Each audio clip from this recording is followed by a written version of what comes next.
Hello दोस्तों, डर के अभाव चैनल में आपका स्वागत है। आज की कहानी है एक अधूरा प्यार। तो चलो सुनते हैं आज की कहानी। राहुल एक आम इंसान था, सीधा सादा, मेहनती और जिंदगी को खुलकर जीने वाला। लेकिन उसकी जिंदगी में कुछ अधूरा था जो उसे बार बार महसूस होता। एक खालीपन, एक अजीब सा सूनापन, जैसे उसकी मन किसी खोई हुई चीज की तलाश में भटक रही हो। वह एक मल्टीनेशनल कंपनी में काम करता था और हर दिन देर रात तक ऑफिस से घर लौटता। उसका घर शहर के बाहरी इलाके में था, जहां तक पहुंचने के लिए उसे एक सुनसान सड़क से गुजरना पड़ता था। यह सड़क आम दिनों में शांत रहती थी, लेकिन रात के समय अजीब सी डरावनी लगती। लोगों का कहना था कि इस सड़क पर कुछ अनहोनी हो चुकी थी, लेकिन राहुल ने कभी उन कहानियों पर ध्यान नहीं दिया। एक रात घड़ी रात के 12 बजा रही थी। राहुल अपनी बाइक पर तेजी से घर की ओर बढ़ रहा था। हल्की हल्की ठंडी हवा चल रही थी और माहौल में अजीब सी बेचैनी थी। सड़क के दोनों ओर घने पेड़ अंधेरे में किसी छाया की तरह दिख रहे थे। तभी अचानक उसकी बाइक की हेडलाइट में एक लड़की दिखाई दी। वह सड़क के किनारे खड़ी थी, गहरी लाल साड़ी में, लंबे खुले बाल हवा में उड़ रहे थे। उसका चेहरा झुका हुआ था, मानो किसी गहरी सोच में डूबी हो। राहुल ने बाइक धीमी की और पास जाकर पूछा, आप इतनी रात को यहां अकेली क्या कर रही हैं? लड़की ने धीरे से अपना सिर उठाया। उसकी आंखें गहरी, काली और रहस्यमयी थीं, जैसे कोई सदियों पुराना राज छुपा हो। उसने एक धीमी आवाज में कहा, मुझे घर जाना है, लेकिन कोई साधन नहीं मिल रहा। राहुल को उसकी आंखों में अजीब सा दर्द दिखा। उसने बाइक पर बैठने का इशारा किया और कहा, बैठ जाओ, मैं छोड़ देता हूं। लड़की चुपचाप बाइक पर बैठ गई, लेकिन जैसे ही राहुल ने बाइक स्टार्ट की, उसे एक ठंडी हवा का झोंका महसूस हुआ, जैसे किसी अदृश्य साए ने उसे छू लिया हो। राहुल ने पूछा, कहां जाना है? लड़की ने धीमी आवाज में जवाब दिया, बस थोड़ी दूर।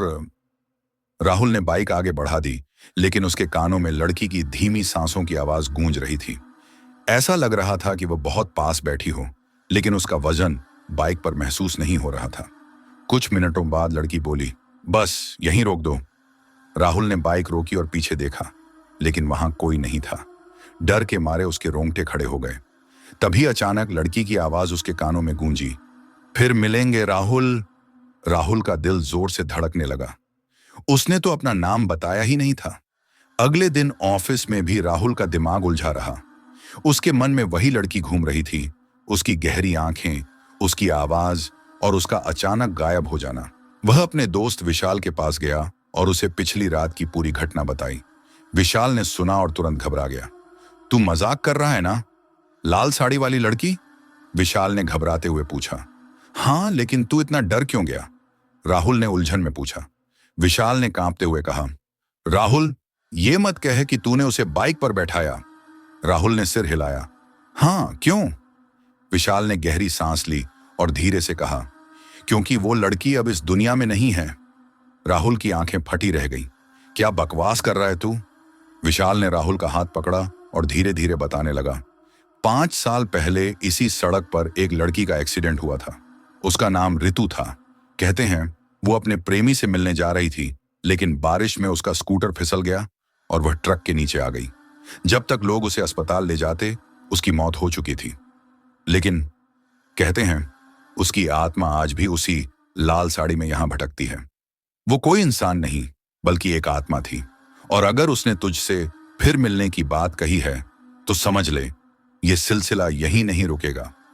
राहुल घर लौटा, लेकिन मन में बेचैनी बनी रही। हर कोने में उसे ऋतु की परछाई दिखने लगी। वह सोने की कोशिश कर रहा था, लेकिन तभी कमरे की लाइट अपने आप बंद हो गई। उसने मोबाइल उठाया तो स्क्रीन पर एक मैसेज चमक रहा था, राहुल, मुझे अकेला मत छोड़ो, मैं अधूरी हूं। राहुल के हाथ कांपने लगे। तभी उसे अपने कमरे के कोने से हल्की हल्की सिसकियों की आवाज सुनाई दी। वह कांपते हुए उधर देखने लगा।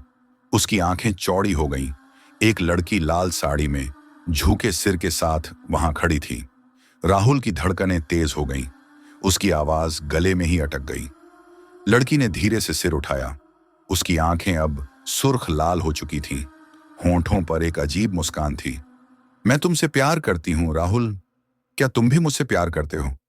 अगर नहीं, तो मैं तुम्हें अपने साथ ले जाऊंगी। राहुल को ऐसा लगा जैसे उसका शरीर जम गया हो। वह न हिल सकता था, न चीख सकता था। ऋतु अब उसके बिल्कुल सामने थी। उसने धीरे से हाथ बढ़ाया और राहुल के गाल पर स्पर्श किया। राहुल को एक अजीब ठंडक महसूस हुई, मानो उसकी आत्मा शरीर से अलग हो रही हो। तभी दरवाजे पर जोर से दस्तक हुई। राहुल, दरवाजा खोल, जल्दी! यह विशाल था। उसकी आवाज सुनते ही ऋतु पीछे हट गई और धीरे धीरे धुंध में बदलने लगी। कुछ ही सेकंड में वह गायब हो गई। राहुल को जैसे ही होश आया, उसने लपक कर दरवाजा खोल दिया। विशाल अंदर आया और राहुल की हालत देखकर चौंक गया। तू ठीक है? विशाल ने घबराते हुए पूछा। राहुल कांपते हुए बोला, वो यहां थी विशाल, उसने मुझे छुआ। विशाल ने राहुल के कंधे पकड़कर झिंझोड़ा। हमें तुरंत इस आत्मा से पीछा छुड़ाना होगा। विशाल और राहुल गांव के सबसे बुजुर्ग व्यक्ति पंडित नारायण के पास गए। उन्होंने पूरी घटना बताई। पंडित जी ने गहरी सांस ली और बोले, तुम बहुत बड़ी मुसीबत में फंस चुके हो बेटा।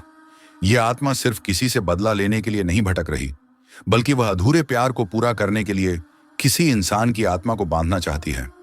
राहुल के चेहरे का रंग उड़ गया। तो इसका क्या मतलब है?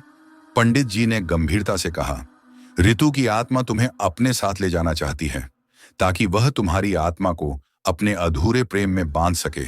विशाल चौंक कर बोला, तो इसका कोई उपाय नहीं है?